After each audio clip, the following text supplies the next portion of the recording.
I think I didn't do anything wrong, just a little innocent curiosity and some laughs with friends. But now there's a letter on my kitchen table from my husband's lawyer, and everyone's staring at me like I'm the villain. I never thought something so small would end up with me being sued. Before we dive deeper into this story, I have one small request. Please subscribe, drop a like, comment, and hit that hype button to boost this channel so more people can discover these incredible stories.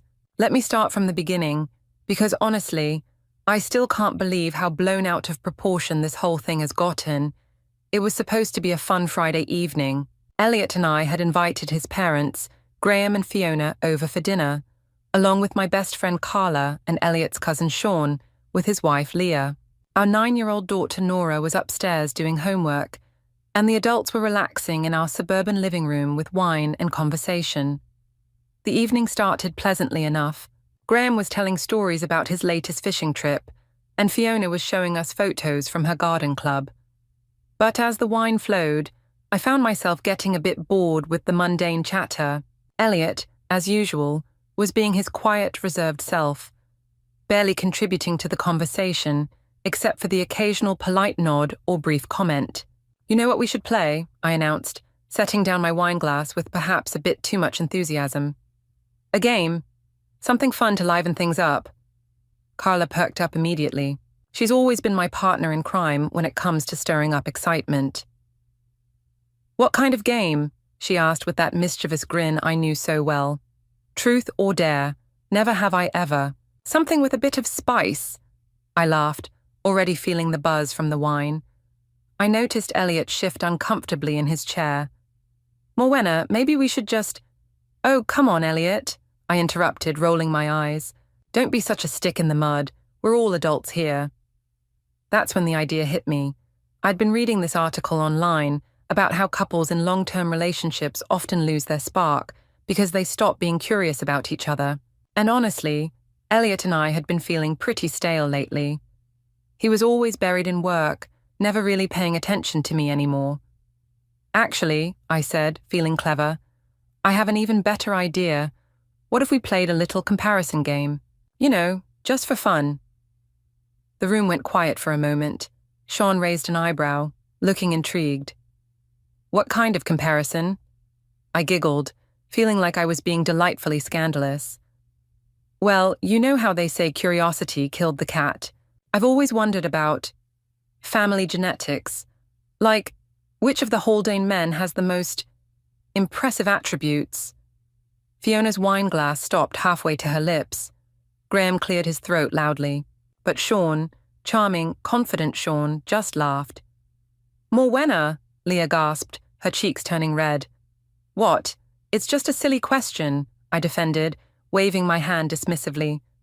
"I mean, we're all family here, practically, and everyone's always curious about these things, right? It's totally natural." Elliot's face had gone pale. "This isn't appropriate," he said quietly, his voice tight. "Oh, lighten up, Elliot," I said, feeling a familiar frustration with his uptight attitude. "It's just a joke. You're being way too sensitive." Carla, bless her heart, jumped to my defense. "Come on, it's just girl talk. We're not actually asking anyone to prove anything."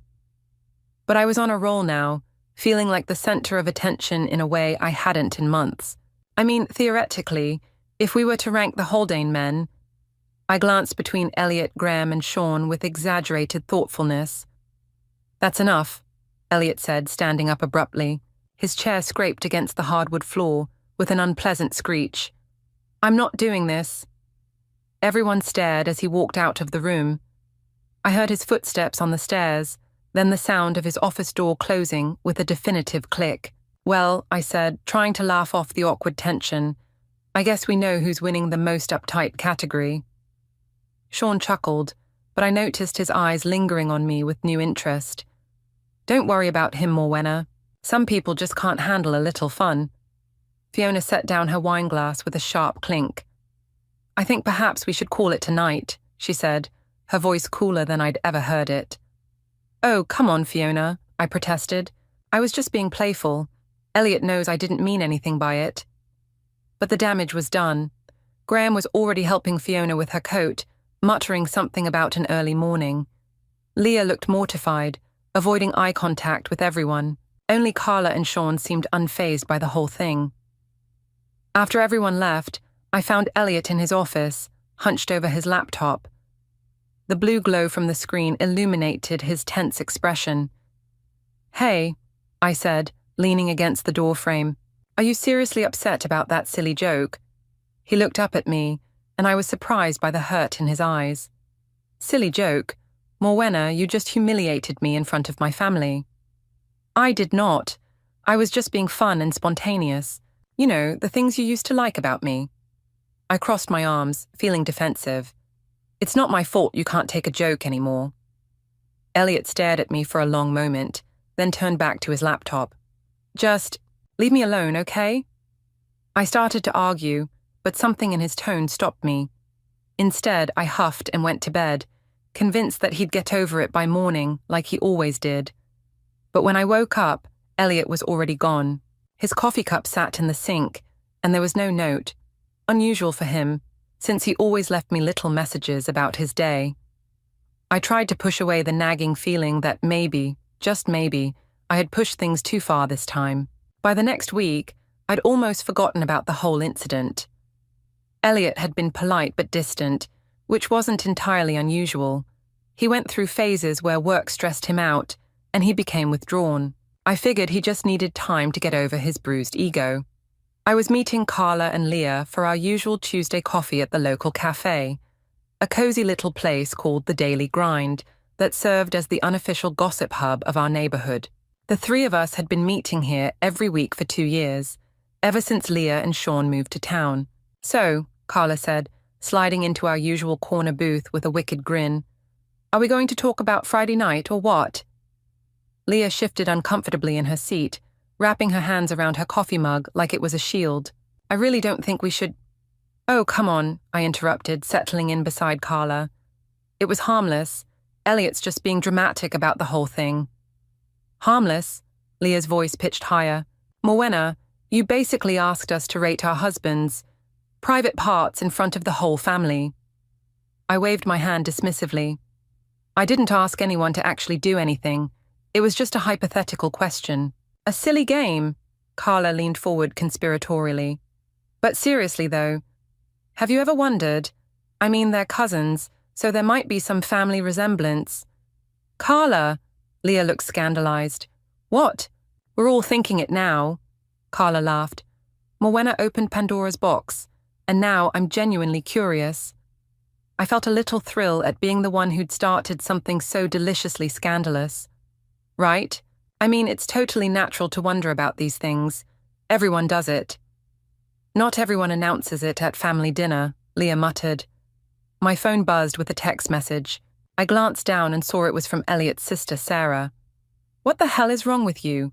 Mum called me crying because you humiliated Elliot in front of everyone. This needs to stop." I showed the message to Carla, rolling my eyes. "See? Everyone's being so dramatic. It was one little comment." "Maybe you should apologize," Leah suggested quietly. I know Sean was embarrassed too. "Apologize for what? Having a sense of humor?" I scoffed. "Honestly, the Haldane family needs to learn to lighten up. They're all so uptight and proper all the time." Carla nodded enthusiastically. "Exactly. Life's too short to walk around with sticks up your asses all the time." "I mean," I continued, warming to the topic, "it's not like I was asking anything that unreasonable. Couples talk about this stuff all the time, and between you and me, Elliot's always been a bit insecure about certain things. Maybe that's why he overreacted." Leah's face went pale. "Morwenna, you can't just—" "What? Share with my friends? We tell each other everything." I felt a surge of irritation at her prudish attitude. Besides, it's not like I'm posting it on Facebook or anything. But even as I said it, an idea began forming in my mind. What if I could find out? What if there was a way to satisfy this curiosity that had been planted in my head? "You know what?"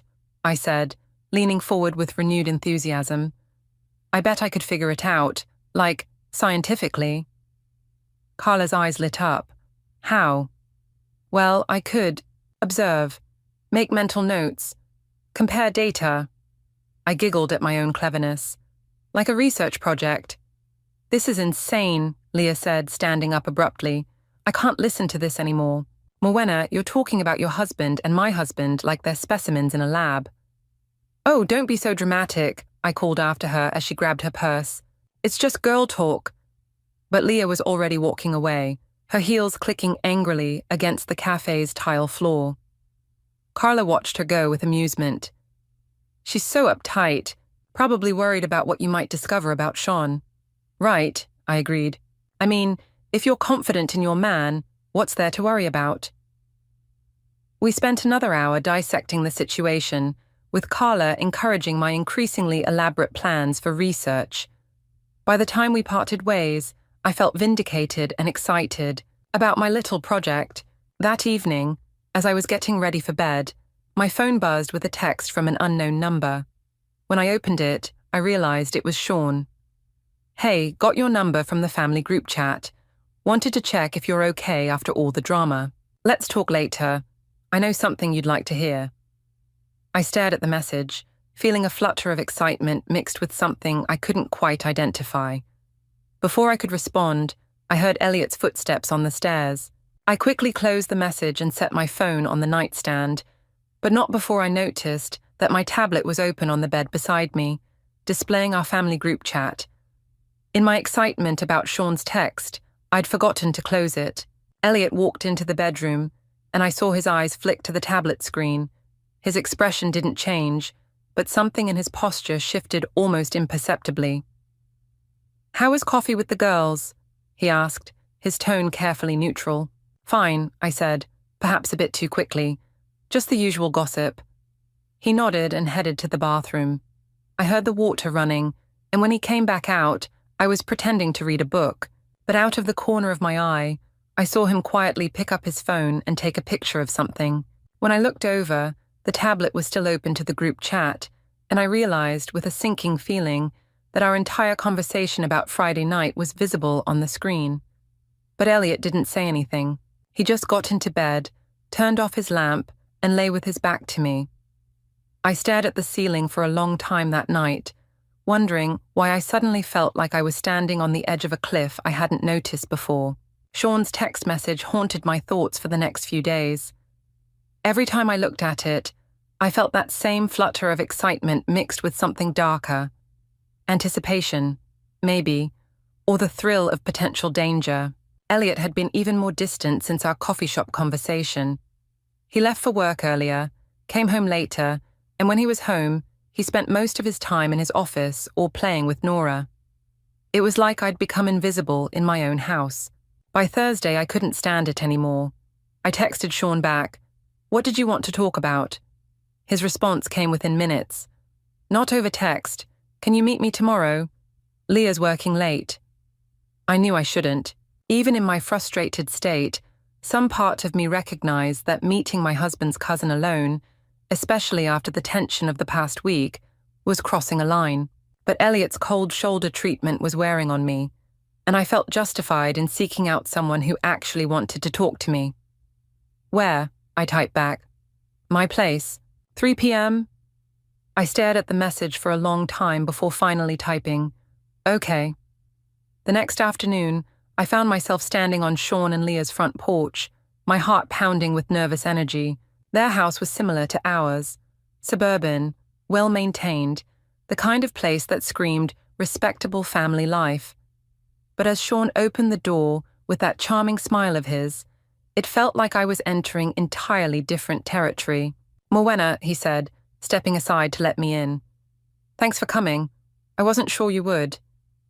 "Well, you said you had something I'd want to hear," I replied, trying to sound casual despite the butterflies in my stomach. He led me to the living room, and I couldn't help but notice how different it felt from my own house, where Elliot and I had family photos and Nora's artwork covering every surface. Sean and Leah's place felt more like a showroom, perfectly coordinated but somehow cold. "Can I get you something to drink?" he asked. "Wine? Coffee?" "Wine sounds good," I said, settling onto their cream-colored sofa. He returned with 2 glasses of red wine and sat beside me, Closer than strictly necessary, I noticed. So, I said, taking a sip of wine to calm my nerves. What's this mysterious thing you wanted to tell me? Sean's eyes sparkled with mischief. Well, first, I wanted to say that I thought your little game the other night was hilarious. Everyone else was being so uptight about it. I felt a surge of validation. Thank you. Finally, someone with a sense of humor. Elliot's always been too serious, Sean continued, moving slightly closer. Even when we were kids, never could take a joke. Tell me about it, I said, rolling my eyes. Sometimes I feel like I'm married to a robot. Everything has to be so proper and controlled all the time. That must be frustrating, Sean said, his voice dropping to a more intimate tone. A woman like you, vibrant, spontaneous, full of life, stuck with someone so repressed.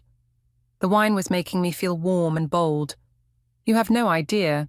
Sometimes I wonder what would have happened if I'd met someone different first, someone who appreciated my sense of adventure. Sean's hand moved to rest on the sofa behind me, not quite touching but close enough that I could feel the heat radiating from his skin. About that game of yours, he said. The comparison thing? Yeah? I felt my cheeks flush. Well, let's just say that if you ever wanted to satisfy that curiosity, I wouldn't be opposed to helping with your research. The words hung in the air between us, loaded with implication. I knew I should laugh it off, make a joke, change the subject. Instead, I found myself leaning closer. Is that so? I heard myself say. What happened next felt like it was happening to someone else, like I was watching a movie of my own life as Sean's hand moved to cup my face, as he leaned in to kiss me, as I kissed him back instead of pulling away. It was wrong. I knew it was wrong even as it was happening, but it also felt exciting and dangerous and alive in a way I hadn't felt in years. When we finally broke apart, I was breathing hard and my heart was racing. Morwenna, Sean said, his voice husky, I've been thinking about you since that night, about what you said. We shouldn't, I whispered, but even as I said it, I wasn't pulling away. Why not? He asked. When was the last time Elliot made you feel desired? When was the last time he really saw you? The questions hit too close to home. When was the last time Elliot had looked at me the way Sean was looking at me right now? When had we last had a real conversation that wasn't about schedules or household logistics? He doesn't appreciate you, Sean continued, doesn't see how incredible you are. And in that moment, feeling desired and appreciated and seen, I made a choice that would change everything. 2 weeks later, we were at Graham and Fiona's house for their annual summer barbecue. It was a beautiful Saturday afternoon, and the whole extended family was there. Aunts, uncles, cousins, and their kids running around the backyard.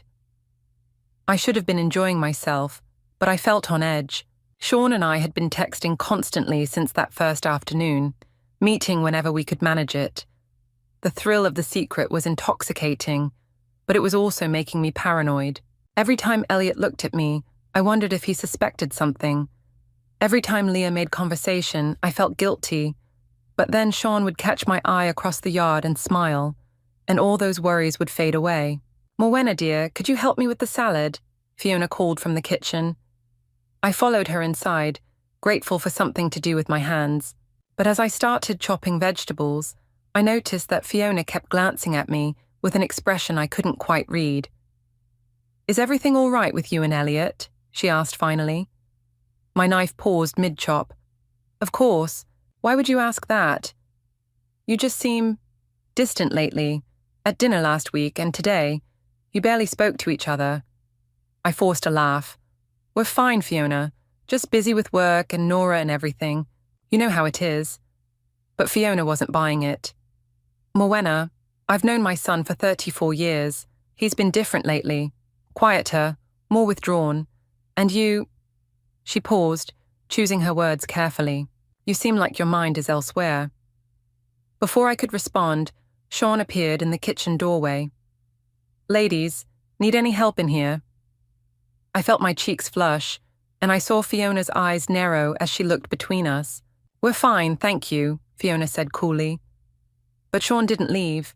Instead, he moved closer to where I was working, close enough that his arm brushed against mine as he reached for a beer from the refrigerator. "Great party, Aunt Fiona," he said. "Morwenna and I were just saying how nice it is when the whole family gets together like this." I felt trapped between them, Fiona watching me with growing suspicion, and Sean standing so close I could smell his cologne. "Yes," I managed to say. "Very nice." When Sean finally left, Fiona turned to me with a look that made my stomach drop. "Morwenna," she said quietly, "I hope you know what you're doing." That night, after we got home and put Nora to bed, I found a note on my pillow. "We need to talk. Don't delete anything." My phone immediately buzzed with a text from Elliot. "I know." I stared at the messages, my hands shaking. The wine from dinner suddenly felt like acid in my stomach. From downstairs, I could hear Elliot moving around in his office, the sound of papers shuffling and drawers opening and closing. For the first time since this whole thing started, I realized that I might have made a terrible mistake. The confrontation I'd been dreading never came. Instead, Elliot became even more distant, which somehow felt worse than if he'd just yelled at me.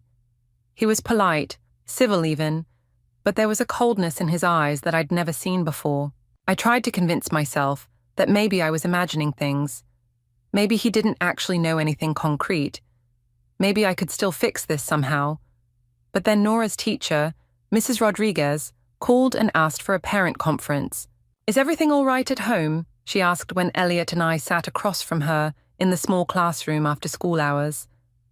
"Nora's been very withdrawn lately. Her grades are slipping, and she seems anxious during class." I felt Elliot's eyes on me, but when I looked at him, his expression was unreadable. "We've been having some stress at home," he said carefully. "Work pressures, family issues. Nothing that affects Nora directly." Mrs. Rodriguez nodded sympathetically. "Children are very sensitive to tension, even when adults think they're hiding it well.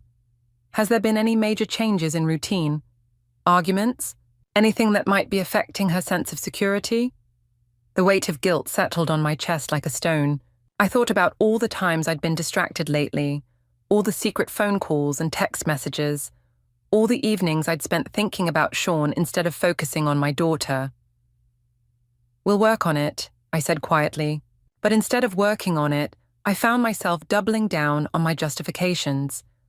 That evening, when Carla called to check in, I unloaded all my frustrations. "He's being so cold and distant," I complained, pacing around my kitchen while Elliot helped Nora with homework in the living room. "Like, if he's so unhappy with our marriage, maybe he should try actually participating in it instead of just sulking." "What do you mean?" Carla asked. "I mean, when was the last time he initiated anything romantic? When did he last plan a date night, or even just ask about my day like he actually cared about the answer?" I was working myself up now, feeling more and more justified in my choices. "A woman has needs, Carla, emotional needs. If he can't meet them, then maybe he shouldn't be surprised when someone else does." "Are you saying what I think you're saying?" Carla's voice dropped to a whisper. I glanced toward the living room, where I could hear Elliot patiently explaining a math problem to Nora. "Let's just say that some members of the Haldane family are more attentive than others." Carla gasped. "Morwenna, you didn't." "I'm not admitting anything," I said quickly. "But hypothetically speaking, if a woman felt completely neglected by her husband, and if his charming cousin happened to make her feel appreciated and desired, well, these things happen." "Oh my God," Carla breathed. "How long has this been going on?" "There's nothing going on," I said, but even I could hear how unconvincing I sounded. "It's just nice to feel wanted for once." The conversation continued for another 20 minutes, with me painting myself as the victim of Elliot's emotional neglect and Sean as my knight in shining armor. By the time I hung up, I'd almost convinced myself that I was completely justified in everything I'd done. But my sense of righteousness was short-lived. The next day, I got a call from my friend Jessica, whose kids went to school with Nora. "Morwenna," she said, her voice carefully neutral, "I heard something at school pickup today that I thought you should know about." My stomach dropped. "What kind of something?" "Well, apparently Carla was talking to some of the other moms about relationship issues, and your name came up." I closed my eyes, feeling the world tilt around me. What exactly did she say? Something about the Haldane men and comparisons and affairs. Jessica paused. Morwenna, please tell me this isn't what it sounds like. But I couldn't, because it was exactly what it sounded like. Within hours, my phone was buzzing with calls and texts from people I hadn't heard from in months. Some were concerned friends asking if I was okay. Others were clearly just fishing for gossip.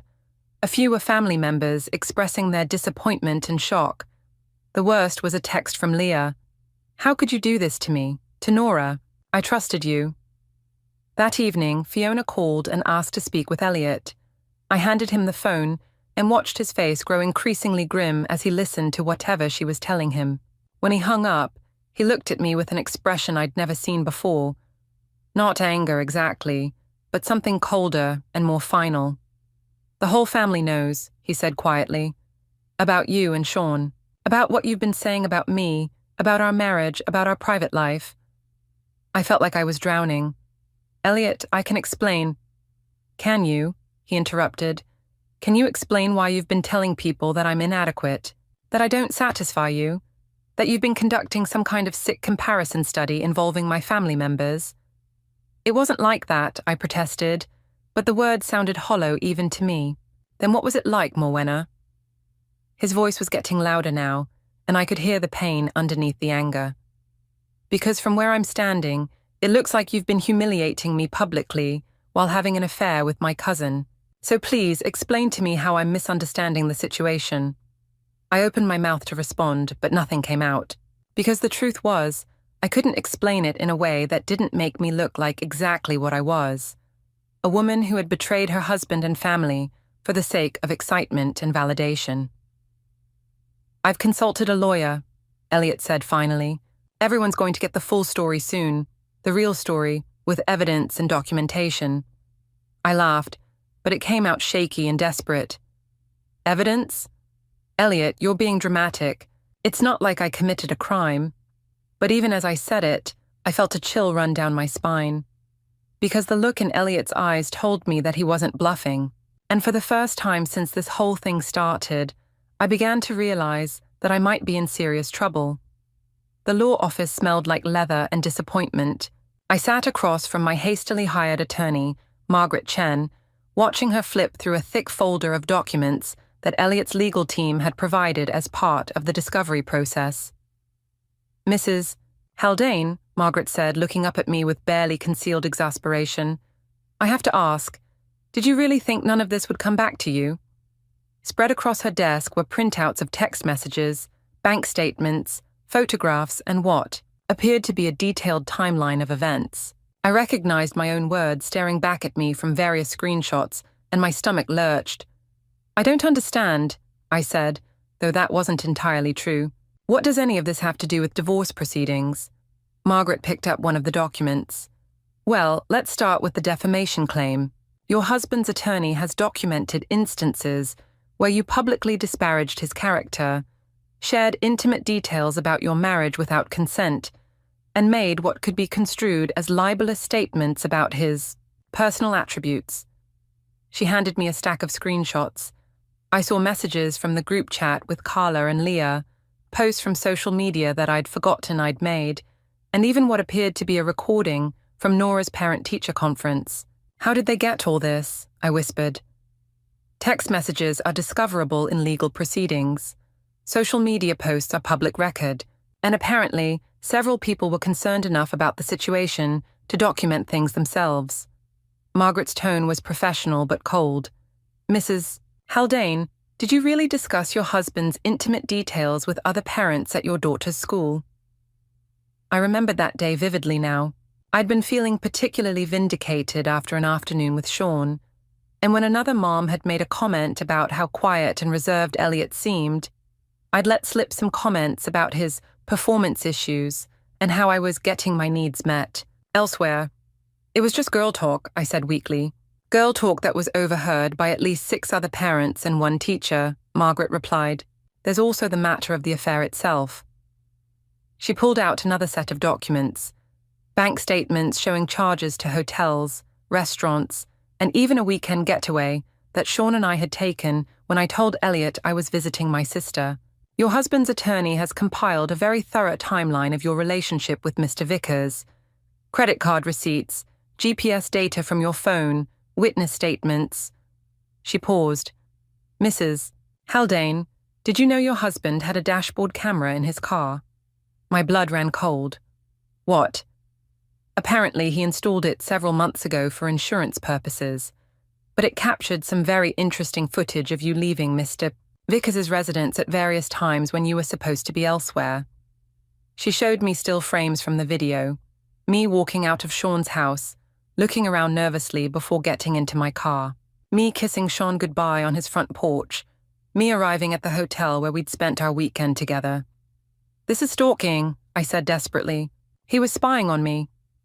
He was documenting suspected adultery for legal purposes, Margaret corrected, which, given the evidence, appears to have been justified. I felt the walls closing in around me. What does this mean? What's he asking for? Margaret consulted another document. Full custody of your daughter, with supervised visitation for you until you complete counselling. Division of assets heavily in his favour due to marital misconduct, and he wants you to pay his legal fees. He can't do that, I protested. Nora needs her mother. Mrs. Haldane, your daughter's teacher has documented behavioural changes consistent with a child experiencing trauma from family instability. Your husband has character witnesses testifying to his fitness as a parent, while you have... She gestured at the pile of evidence. This. I stared at the documents, feeling like I was looking at someone else's life. How had things gotten so out of control? There's also the matter of Mr. Vickers, Margaret continued. His wife has filed for divorce as well, and she's naming you as co-respondent. She's also considering a civil suit for alienation of affection. Alienation of what? It's a tort claim. Essentially, she's arguing that you deliberately interfered with her marriage and caused the breakdown of her relationship with her husband. I thought about Leah, sweet, trusting Leah, who had welcomed me into the family, who had confided in me, about her struggles with infertility, who had considered me a friend. Can she do that? In this state, yes, and given the evidence. Margaret gestured at the papers again. She has a strong case. My phone buzzed with a text message. I glanced down and saw it was from Sean. Lawyers are telling me to cut all contact. Sorry, this got too complicated. Just like that, the man I'd risked everything for was abandoning me. Mrs. I hadn't just lost Ruby. I'd lost the right to call myself the kind of mother she deserved. 6 months later, I sat in the same courthouse, but everything was different. Your best option might be to accept a settlement and try to minimize the damage. But I'm the victim here, I said, hearing the desperation in my own voice. Elliot was emotionally distant. He neglected me. He drove me to this. Margaret looked at me with something that might have been pity. Mrs. Haldane, I understand that marriages are complicated, but legally speaking, emotional distance is not grounds for defamation, adultery, or public humiliation. Your husband may not have been the perfect spouse, but he didn't break any laws. You, on the other hand. She didn't need to finish the sentence. The evidence spoke for itself. That evening, I sat in my empty house. Elliot had moved out and taken Nora with him, temporarily, staring at the legal documents scattered across my kitchen table. My phone had been quiet all day. Carla wasn't returning my calls. My mother had left a voicemail saying she was disappointed and needed time to process. Even my sister had been cold when I'd tried to explain my side of the story. I picked up one of the screenshots of my own text messages, reading words I'd written just weeks ago. If Elliot was half the man his cousin is, maybe I wouldn't have to look elsewhere for satisfaction. The woman who had written those words felt like a stranger to me now. She seemed so confident, so justified in her choices. She had no idea that every word was being documented, that every decision was leading her toward this moment of complete isolation. My phone buzzed one more time. It was a text from my lawyer. Court date set for next month. We need to discuss your response strategy ASAP. I stared at the message until the words blurred together, finally understanding that this wasn't just going to go away. This wasn't something I could laugh off or explain away or blame on someone else. This was Judgment Day, and I was going to have to face the consequences of every choice I'd made. The courthouse felt like a monument to my own destruction. Every echo on the marble floors reminded me how far I'd fallen. Across the aisle, Elliot sat with his lawyer, calm, composed, and completely finished with me. When our eyes met, there was no anger left, just quiet disappointment.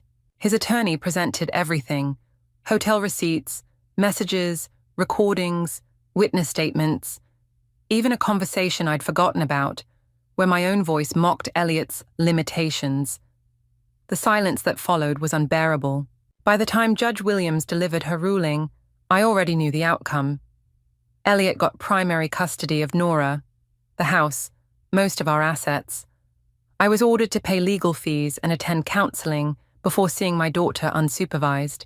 When it ended, Elliot paused beside me. "I hope you find whatever it was you were looking for," he said, "but I hope it was worth what it cost our daughter." 3 months later, I sit in a small apartment across town, writing this for court-ordered counseling. Nora visits every other weekend, but she barely talks. Elliot is polite but distant. Sean never called again. I still tell myself I wasn't a bad person, just lonely, neglected, desperate to feel wanted. But that doesn't matter anymore. My reasons don't undo the harm. Elliot was right. Whatever I was searching for, it wasn't worth the price. Because in the end, I didn't just lose my marriage. I lost the right to pretend I was the victim. Don't forget to hit like, subscribe, and turn on the bell so you don't miss the next story. Write in the comments from which city you are watching, are watching, are watching, are watching, are watching, are watching, are watching.